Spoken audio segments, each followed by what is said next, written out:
Okay. Hello, everybody.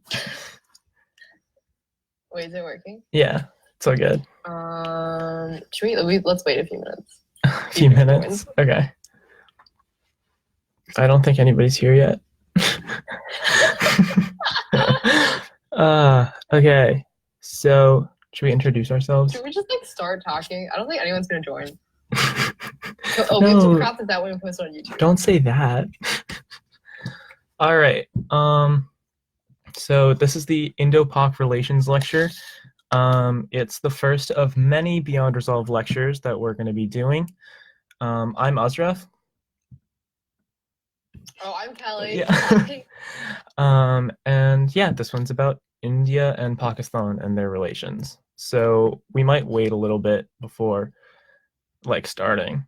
Is everybody okay with that? Oh, two people are here. Hi guys. Yes! Yeah. Oh my god. Our only fans.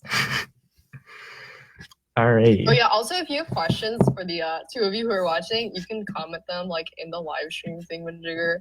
You already figured that out, so good job. Okay, 4 people are here. Should we start?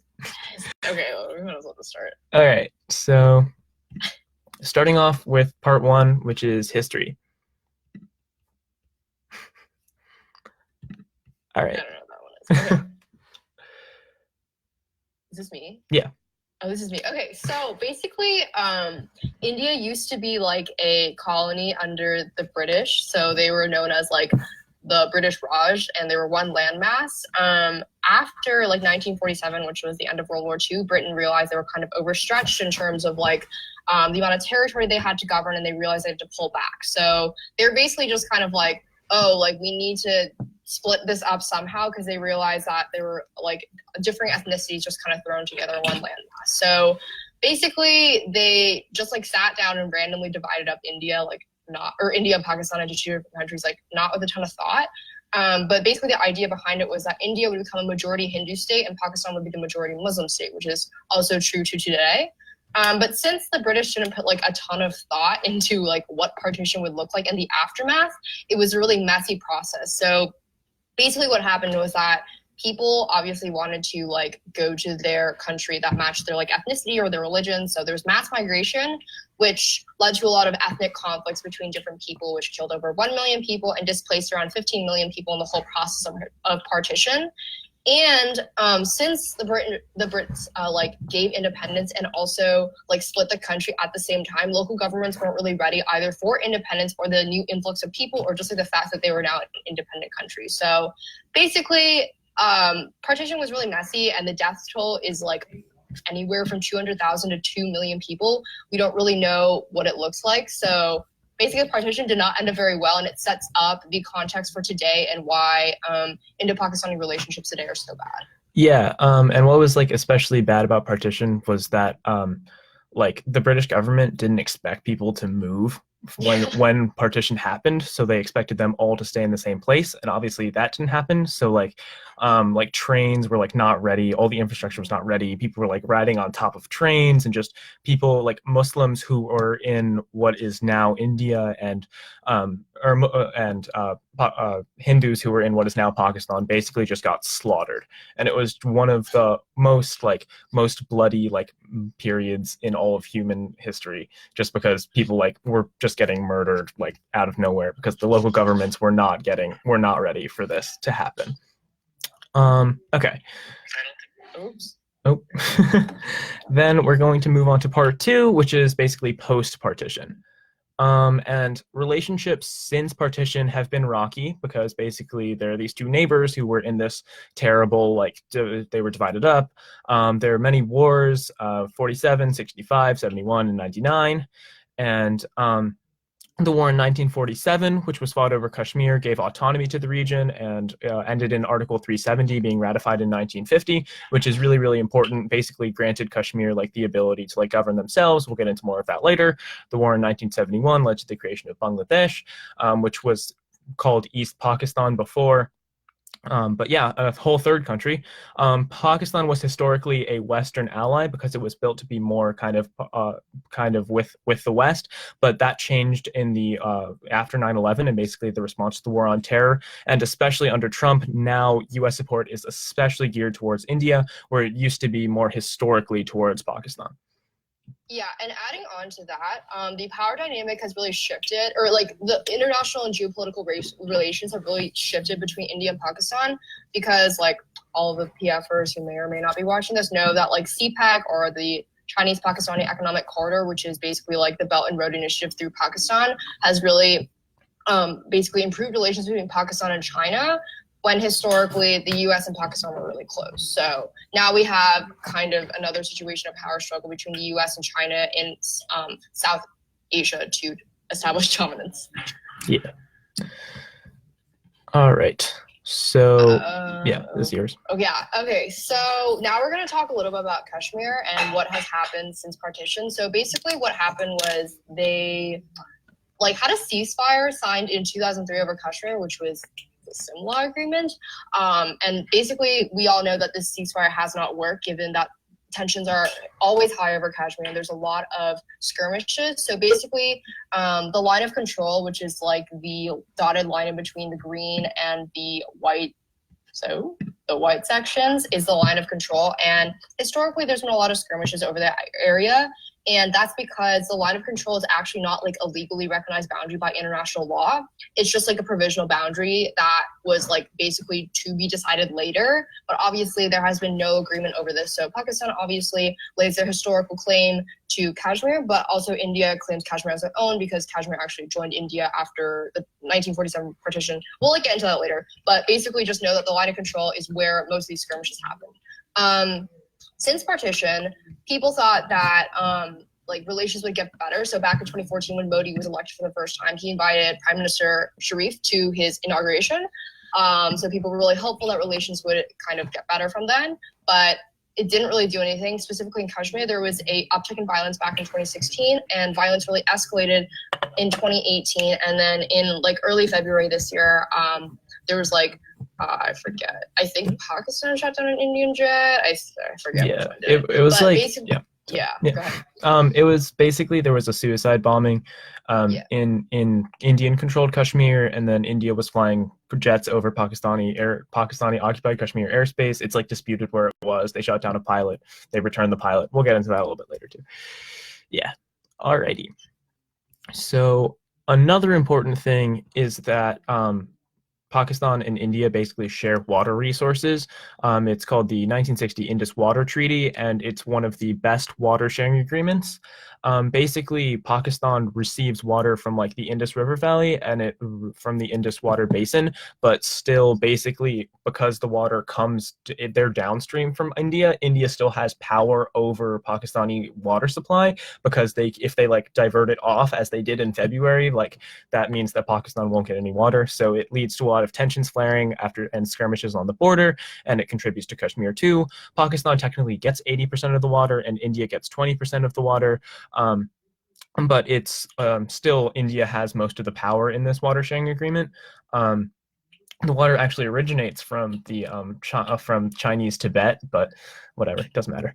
And then the Indus water and the basin supports 75% of Pakistan's irrigated land, so you can see how important that water is for the Pakistani people. Yeah. Okay. Let's another slide. Yeah.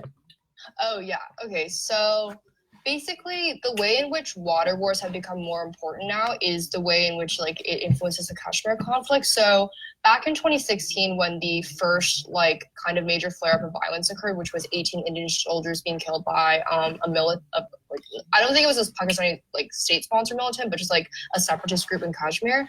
Modi basically was we need to review the provisions of the water agreement, which a lot of people interpreted it as trying to change the provisions of the water agreement to minimize the amount of water Pakistan could get. Because Modi said things we will exploit to the maximum the water that India controls under this agreement. But fortunately, since 2016, nothing has changed with the agreement, and hopefully it'll continue to stay like that. Otherwise, there will be serious repercussions, as Azraf was mentioning, because water is very important to the agrarian societies in Pakistan. So fast forward to 2019, the same thing happens again because the suicide bomber kills 40 Indian soldiers in Kashmir. So at this point, a lot of people are perceiving water to become like the new type of weapon, especially because of climate change making all these like problems worse. So for instance, Pakistan is the third amongst countries facing water shortages. So a lot of people are now beginning to look at water wars between India and Pakistan beyond kind of just like a geopolitical fight. It's now kind of climate change induced conflict because water is such a precious resource that is being threatened by rising temperatures. And also the situation gets a little bit more interesting because though India has the upper hand in like the Indo-Pakistani relationship over water, India, as Azraf mentioned, is like still under some sort of threat because all the water, they're downstream from China. And since China is becoming like a much better ally of Pakistan's, there is the possibility that if India were to take drastic measures to cut off Pakistan's water, China could probably do the same thing and come to its allies' aid and like harm Indian farmers. So it's kind of this careful balance that India needs to strike between being aggressive and not aggressing too much. Okay, so moving on to part 3, which is modern day relationships. Oh, there's Imran Khan and Modi. Alrighty, so general dynamics of the relationship is that there's basically an asymmetry, which is an power imbalance. India is content with the status quo and aspires to be a great power, which all you people who debated the April topic will know. They perceive Pakistan as a distraction and a resource drainer and not really on their level, whereas Pakistan is a revisionist power and it sees India as like its big threat, its existential threat, and it perceives them to be on a genuine competitor, which basically means that like Pakistan thinks that they're on the same level as India, and they know that they obviously aren't as powerful and don't have as strong of a military, so they use force and state-sponsored terrorism to achieve objectives and concessions. And the conflict obviously is religiously rooted, as we talked about back in the partition slides, where it's all about Hindu India versus Muslim Pakistan. This isn't like necessarily the only reason why there is conflict, obviously, because like, I don't know, like religion is often used to justify things that like aren't actually based on religion. But like back in the day, this is the reason why there is a conflict. And basically, if you still think that that's like the reason that there's conflict, it's kind of up to you how much like you believe what the people are saying in those two regions. Yeah, and Azraf will get into this a little bit later, but I think that the like dynamic of like Hindu India versus Muslim Pakistan, what are you doing? Okay, becomes like especially prevalent in the rhetoric that politicians choose to use to like incite like nationalism and like basically like having people support. Azraf, what are you doing? What? Oh, sorry. Because of your screen. Yeah. Okay, yeah. Also, Arushi, the title of part 3 was Modern Day. To answer your question. Yeah. All right. Okay, so kind of continuing this analysis of like the general dynamics of Indo-Pakistani relationships, this basically the security competition that's fueled between India and Pakistan is not based upon like differences that can be negotiated essentially. So like basically what this means is that India like has obvious advantages over Pakistan that are like super clear. Like, you know, India has like larger landmass, they have a larger military, they have like a much better economy. So these are things that can't be negotiated away by Pakistan, which is why it's very difficult to come to any sort of resolution in this conflict. So a lot of this conflict is also kind of rooted in this feeling of inferiority to India. So like if you look at the quote, like it lists a lot of different things. So like Pakistan's army's desire to suffer India's ascendancy as a great power, and also just like the aspirations for Pakistan to be considered at like the same level in India, despite well-known and like clearly visible differences between like their economic and military capacities. So it becomes very difficult to resolve the conflict because of this, and it also makes it kind of just a continuing cycle, which manifests itself in conflicts like the water wars and also the conflict over trying to decide who gets to actually claim Kashmir as their own. All right, so next we're going to talk, that says Hindu nationalism, right? Yeah. We're going to talk about Hindu nationalism. So in India, there's been a recent trend of increasing basically what we call Hindu nationalism, but what is just nationalism in India. So the Indian ruling party, the BJP, which is a right-wing nationalist party. It's the party that's in power. It won an overwhelming majority in the recent elections last year, or this year, I guess. India is like one of many countries around the world that's been swept with the rise of nationalism, specifically because of the Prime Minister Modi. He gained prominence because of the 2002 Gurjat riots, which killed 900 Muslims and 1,000 people overall. Basically, this was just like anti-Muslim rioting back in when he was just like a local official, and he was like the leader of this Gurjat. So what happened was that he was basically all the like Muslims in the area said that he was basically responsible, that he didn't do anything to stop them, and that he kind of encouraged these riots. He was later cleared by his own government, but like that didn't really prove anything. And under Modi, basically what's happening is that people are calling like India Hindustan. People are saying that like the Muslim minority that's in India doesn't really belong there. And basically he's rallying like nationalism. There are like a bunch of different comparisons to like him and Donald Trump and how like he's basically ruling his country. And under Modi, attacks on religious minorities are at an all-time high, which basically they've risen 28% since 2014 and 2017. And that's not even to take into account the recent like uptick and all of that stuff. Yeah. And that, also that kind of leads into what we're going to be talking about later with Kashmir, and like basically about how like people in Kashmir aren't actually part of India and how they've been like kind of oppressing them in like Article 370, but we'll get into that more. But this is kind of like a precursor as to how he's able to do that. Okay, so now we're going to talk about Kashmir. I know we can't see that. So basically, history of Kashmir begins with they were once independent, and now in modern day, like they're considered like the crown jewel of India because they're very rich in resources. It's a very fertile valley. And basically, the way that this territory is split up is it's a Muslim majority region in Hindu India. So from the get-go, from here, you can start to like kind of identify like why this would become a problem, because Pakistan, obviously, as a Muslim majority country, would lay claim to Kashmir. But because like legally, Kashmir is part of India, there is some sort of tension over this. So basically, this tension begins back in 1947 after partition. So initially, Kashmir actually their prince like signed an agreement with Pakistan that would allow for free movement between the borders of those two countries, but they don't sign anything with India. So after that, pro-Pakistani rebels take over Western Kashmir because they want to like take over the region. And since they're like pro-Pakistani rebels, Kashmir looks to India for help.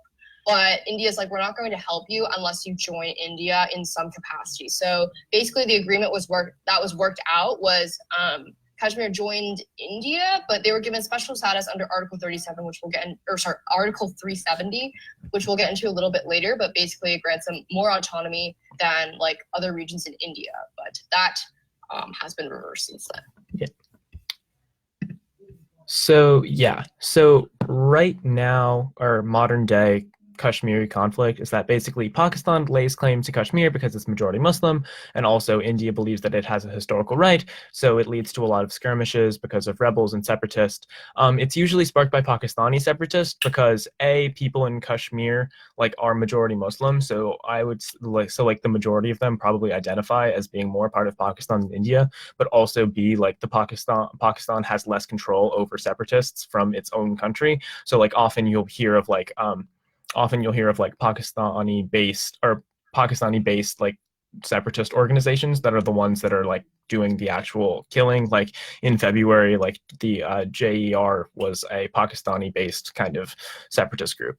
It's a flashpoint for conflict. 47,000 people have died since 1989, and it's reached the brink of war 4 times since 1987. Both countries are nuclear powers, which means that like there's a lot of like potential for world-ending conflict, or not world-ending, but like region-ending conflict. There's just also a lot of uncertainty as to like what will happen, especially given recent events. So stay tuned to find out. Okay. Oh, this is your slide, I think. Yeah. All right. So back in February and March, this was what a lot of the April topic was debating back in April. So there was a spike in tensions after a suicide bombing in Kashmir by a terrorist group, which is JEM, and it's Pakistani based but not necessarily state sponsored. 46 soldiers died, which was the biggest casualty count since there was war. India responded with airstrikes and diverting away water from Pakistan, and the two got into border skirmishes, including India was basically bombing part of Pakistan, but it like landed like with no one, like around some trees, and then Pakistan decided to sue them in the UN for environmental degradation, which was pretty funny. And then also tensions escalated. Our tensions de-escalated, sorry, when Pakistan returned a captured Indian pilot, and then the whole situation kind of went back from the brink of war. It was kind of a scary like spat because you never know what's going to happen with these two countries, and they got pretty close to like getting into war. But eventually the tensions went down. Yeah. Okay, so we are going to get a little bit more in depth into Article 370. So the first question is, what is Article 370? So basically, as we mentioned earlier, it grants Kashmir autonomy under the Indian Constitution. So basically, they can decide all their policies besides foreign policy and defense.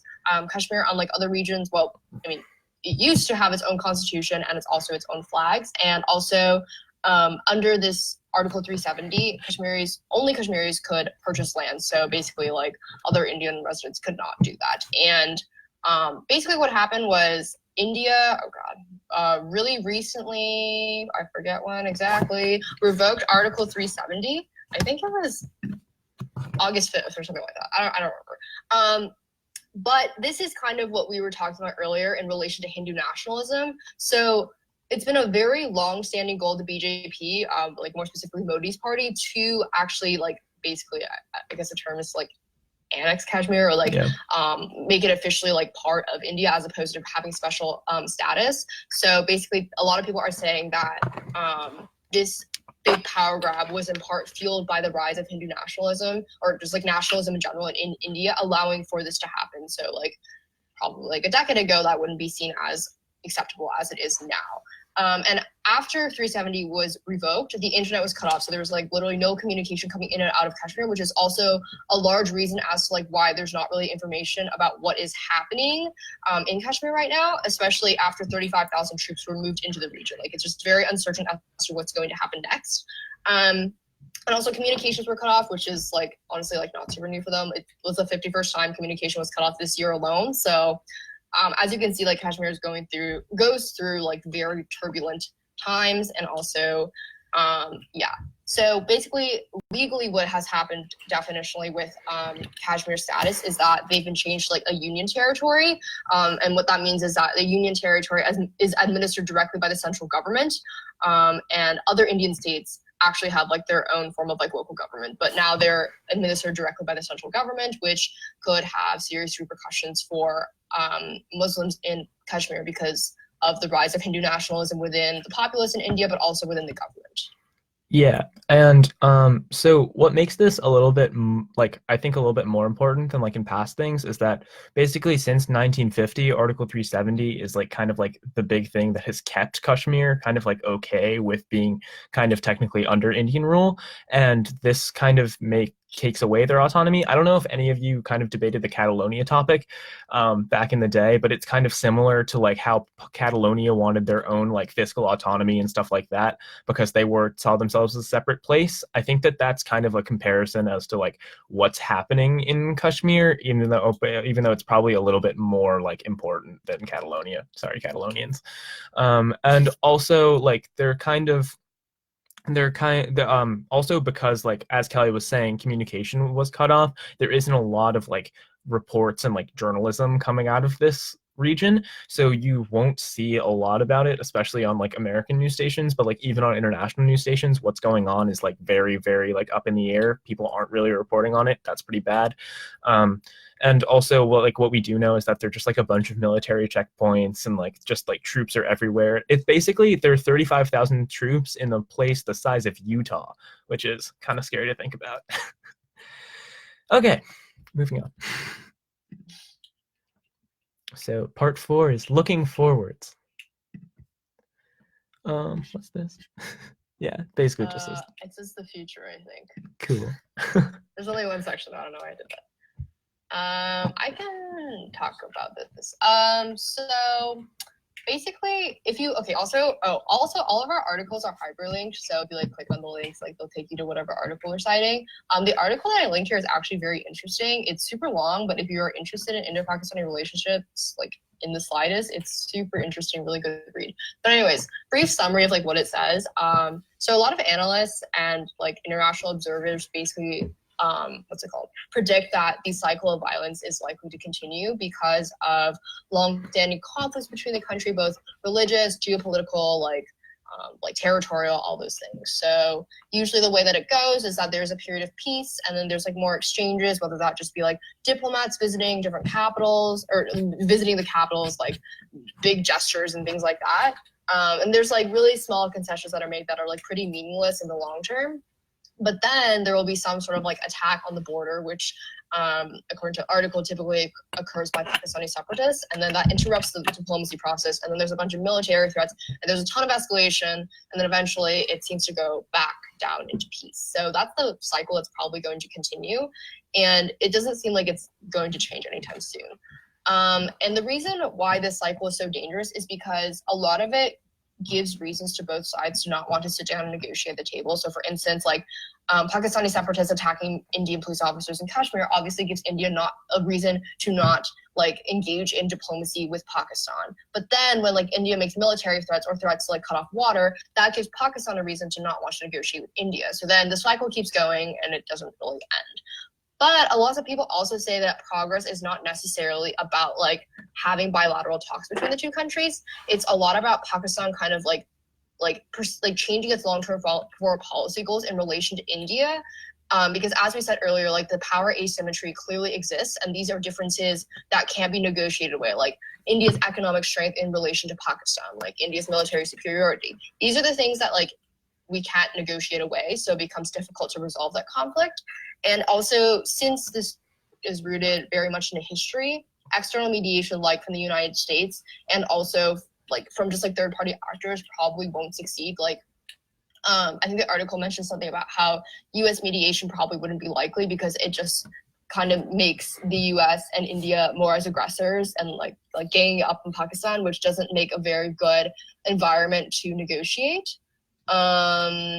And yeah, and then the last section just kind of goes over what I already said, but it's also just now given the development of India basically revoking Article 370, it becomes even more difficult to resolve the question of Kashmir, which has been for the past like probably like decade or so, like honestly since 1947 has been at the center of a lot of like squabbles or like fights or disputes between India and Pakistan. So it's like not looking that great, but it's kind of always been this way. All right, that's the last slide. Do you have anything to add? Yeah. No, I think you covered it. I think we'll post the PowerPoint some place. Like. Oh, thanks. Yeah. Where can we find the PowerPoint? We will post the PowerPoint probably in the Facebook group. Maybe on Slack. And I don't know. Maybe the Slack. Like, yeah. We don't really know, but this video will be up in the, what's it called? The Beyond Resolved Facebook page probably. Facebook page, maybe the YouTube. The Beyond Resolved YouTube hopefully tonight.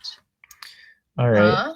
Yeah, we can do the YouTube thingamajigger. Okay. Anybody have any questions? If anyone has questions, you can ask now. Yeah. Just like, What? You ask any questions?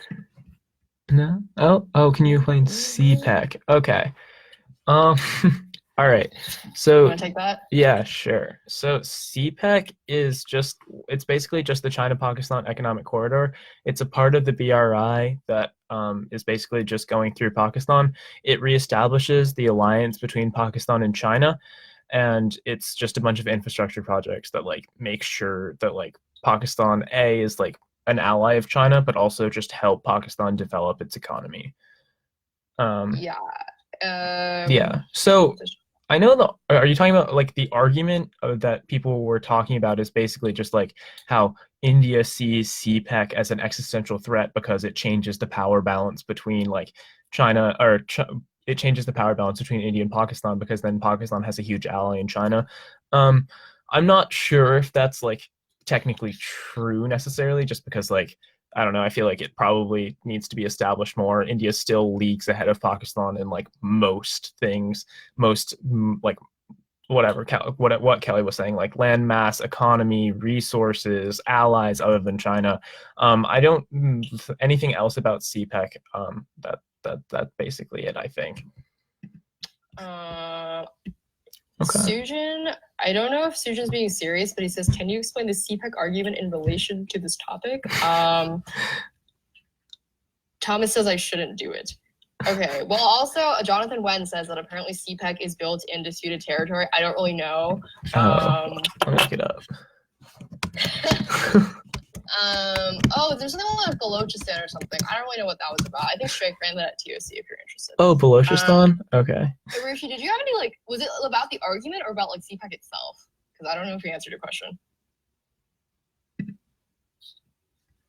What is this? Oh, there's a dispute in Kashmir? Huh. Yeah, I mean, I don't really know. I haven't heard anyone read CPEC. Other than, like, CPEC is bad. So maybe that's it. Okay. Oh, okay, she said both.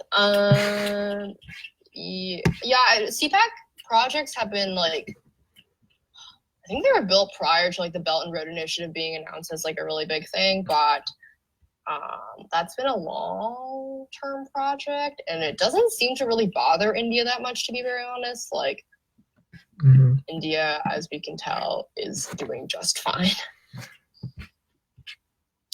What are you doing? Yeah, I mean, CPEC is just like a bunch of projects that are like railways, like, I don't know, like highways, hydropower, just basically boosting the economy of Pakistan through indirect money, like through. I think the next paragraph talks a lot about how, like, China also, like, has, like, some claims in oh my god. Oh, okay. Thanks, Rush. China has some claims in, like, the Kashmir area, but as, like, the article that Azraf just pulled up says, like, it says that